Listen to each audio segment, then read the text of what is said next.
Hey guys, welcome to Vet Readiness Bootcamp. I'm Nick the Vet, and today I want to talk to you about retroactive induction. I get so many questions about that. I don't know why I waited this long to make this video. If you get approved for employment through long-term services, which is the education track, VR&E services is required to pay for the whole program. So if you come into VR and you are 1 year, 2 years, 3 years into your bachelor's degree or your master's or whatever, they can't just pay for whatever time is left. They have to pay for the whole thing, and that process is where they induct you into the program retroactively and take it all the way back to when you first started. That's good because if you paid out of your pocket or you took out student loans, they're going to give you that money back. They're going to process it and it'll be deposited right into your account, just like your CMP payments. And it's beautiful getting those checks.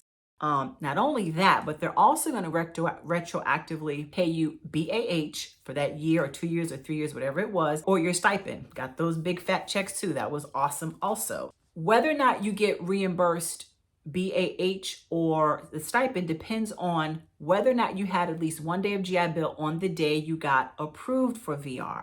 So you went to school for a year, let's say hypothetically. You had 5 days of GI Bill left, but of course that's not enough to go to school. So you took out student loans. Then you get approved for VR. They look and see that you have at least 1 day of GI Bill. They're going to now go back for all that time that you were in school before, and they're going to retroactively pay you all that BAH and deposit it into your account. Now, if on the day you apply for VR and get approved, you do not have 1 day of GI Bill, then they're going to go back and they're going to retroactively pay you all of the stipend, which is way lower. This is the actual current amount for a stipend. If you're a single person, you get a little extra if you've got kids. If when you went to school prior to getting approved for VR, you used your GI Bill, what used to happen is when you switched over to VR, it continued to deplete your GI Bill until you were out of GI Bill. And then you would kick into the 48 months, or if you have an SCH, they could extend you. But since 2021, it does not deplete your GI Bill.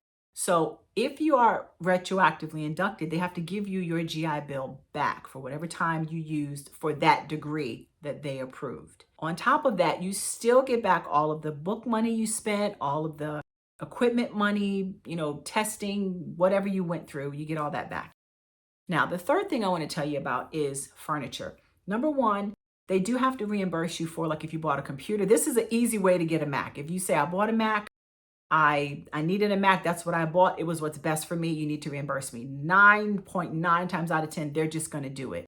So that's great for people in that situation. But I had a guy contact me about a month ago. He bought a $10,000 desk. Same thing as the Mac situation. That's what I wanted. I took out student loans for it. It was ergonomic. I needed it. I wanted it. I got it. Then he found out about VR, got approved, and was like, oh, retroactive induction, give me back $10,000. And they wouldn't do it. And he was trying to get with me and say, who can I talk to? They have to give this to me. And based on the guidelines, they don't have to give it to you. But if you can convince them that it is necessary and that you would not have reached your vocational goal had you not had that $10,000 desk, then they should be able to reimburse you. So it's not a guarantee.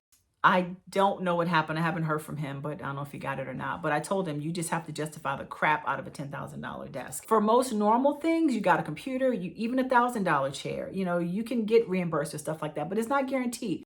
So if you're talking about retroactive induction and you bought a ton of stuff, just sit down and make it make sense and make it based off of your SCDs and, utilize some of the stuff I gave you in video number 40.